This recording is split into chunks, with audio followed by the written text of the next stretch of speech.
ಕಲ್ಲು ಕೊಟ್ಟು ಪ್ರಜ್ಞೆ ತಪ್ಪಿಸಿ ವೃದ್ಧೆ ಬಳಿ ಚಿನ್ನಾಭರಣವನ್ನ ಕಳವು ಮಾಡಿರೋದು. ಟಿವಿಎಸ್ ಎಕ್ಸೆಲ್ನಲ್ಲಿ ಬಂದಿದ್ದಂತಹ ದಂಪತಿ ಈ ರೀತಿಯ ಕೃತ್ಯ ಎಸಗಿದ್ದಾರೆ.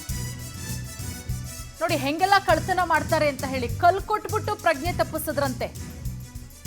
ಟಿವಿಎಸ್ ಎಕ್ಸೆಲ್ನಲ್ಲಿ ಬಂದಿದ್ದಂತಹ ದಂಪತಿ ಈ ರೀತಿಯ ಕೃತ್ಯ 2 ದಿನದ ಹಿಂದೆ ನಡೆದಿರುವಂತಹ ಘಟನೆ ತಡವಾಗಿ ಬೆಳಕಿಗೆ ಬಂದಿರೋದು. ಆನೇಕಲ್ ಬಳಿಯ ಕೆಂಪು ವಡೇರಹಳ್ಳಿ ಗ್ರಾಮದಲ್ಲಿ ನಡೆದಿರುವಂತಹ ಘಟನೆ ಇದು. ನೋಡಿ, ಆ ವೃದ್ಧೆ ತೋಟದಲ್ಲಿ ಕೆಲಸ ಮುಗಿಸ್ಕೊಂಡು ಬರ್ತಾ ಇದ್ರು. ಸಾವಿತ್ರಮ್ಮ, ಈ ವೇಳೆ ಸಾವಿತ್ರಮ್ಮ ಬಳಿ ಇಬ್ರು ದಂಪತಿಗಳು ಎಕ್ಸೆಲ್ ಸೂಪರ್ ಅಲ್ಲಿ ಬರ್ತಾರೆ. ದೃಶ್ಯಾವಳಿಗಳಲ್ಲಿ ಗಮನಿಸಬಹುದು. ನೋಡಿ, ನೀಟಾಗಿದೆ CCTV ಫುಟೇಜಸ್ ಅಲ್ಲಿ. ಇಬ್ರು ಗಂಡ ಹೆಂಡತಿ ಎಕ್ಸೆಲ್ ಸೂಪರ್ ಅಲ್ಲಿ ಬರ್ತಾ ಇದ್ದಾರೆ.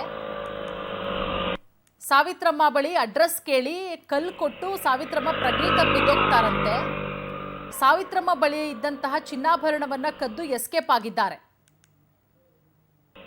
ನೋಡಿ, ಕಲ್ಲು ಪೇಪರ್ ಅಲ್ಲಿ ಮುದ್ರಿ ಕಲ್ಲು ಕೊಟ್ಟವ್ರೆ. ಗಮನಿಸಬಹುದು.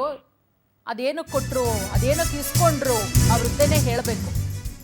ಈ ಭಾಗದಲ್ಲಿ ಕಳ್ಳರ ಹಾವಳಿ ಜಾಸ್ತಿ ಇದೆ, ಚಿನ್ನಾಭರಣ ದೋಚ್ತಾರೆ ಅಂತ ಭಯಗೊಳಿಸ್ತಾರಂತೆ. ನೋಡಿ ಹೇಳೋದು, ಈ ಭಾಗದಲ್ಲಿ ಕಳ್ಳಕಾಕರ ಕಾಟ ಜಾಸ್ತಿ ಇದೆ, ಚಿನ್ನಾಭರಣ ದೋಚ್ತಾರೆ. ಸರ ಮತ್ತೆ ಕಿವಿಯಲ್ಲಿದ್ದಂತಹ ಓಲೆಯನ್ನ ಕಳ್ಳರು ಬಿಚ್ಚಿಸ್ತಾರಂತೆ.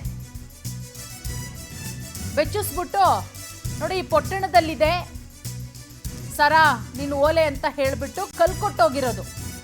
ಅದಾದ್ಮೇಲೆ ವೃದ್ಧೆ ಏನ್ ಮಾಡ್ತಾರೆ, ಸರಿ ಪೇಪರ್ ಒಳಗಡೆ ಹಾಕೊಟ್ಟಿದಾರಲ್ಲ ಅನ್ಬಿಟ್ಟು ಮನೆಗೆ ಬಂದ್ಬಿಟ್ಟು ಪೊಟ್ಟಣ ಬಿಚ್ಚಿ ನೋಡಿದಾಗ ಕಲ್ಲು ಪತ್ತೆಯಾಗಿರೋದು. ಚಿನ್ನಾಭರಣದ ಬದಲು ಪೊಟ್ಟಣದಲ್ಲಿ ಕಲ್ಲುಗಳನ್ನಿಟ್ಟಿದ್ದಾರೆ. ದಂಪತಿ ಎಸ್ಕೇಪ್ ಆಗುವಂತಹ ದೃಶ್ಯ CCTVಯಲ್ಲಿ ಲಭ್ಯ ಆಗಿದೆ. ಗಮನಿಸಬಹುದು. ಸುಮಾರು 2.5 ಲಕ್ಷ ರೂಪಾಯಿ ಬೆಲೆ ಬಾಳುವಂತಹ ಚಿನ್ನಾಭರಣವನ್ನ ಕಳ್ಕೊಂಡಿದ್ದಾರೆ. ಈಗ ಸಾವಿತ್ರಮ್ಮ ಕಂಗಾಲಾಗಿದ್ದಾರೆ. ಈ ಸಂಬಂಧ ಆನೇಕಲ್ ಪೊಲೀಸ್ ಠಾಣೆಯಲ್ಲಿ ಪ್ರಕರಣ ಕೂಡ ದಾಖಲಾಗಿದೆ. ನೋಡಿ ಎಂತೆಂಥ ಕಳ್ಳರು ಇರ್ತಾರೆ. ಮುಂಚೆ ಎಲ್ಲ ಪಲ್ಸರ್ ಬೈಕಲ್ಲಿ ಬರೋರು ಕಳ್ಳರು, ಈಗ TVS ಎಕ್ಸೆಲ್ ಸೂಪರ್ ಅಲ್ಲಿ ಬರ್ತಾರೆ.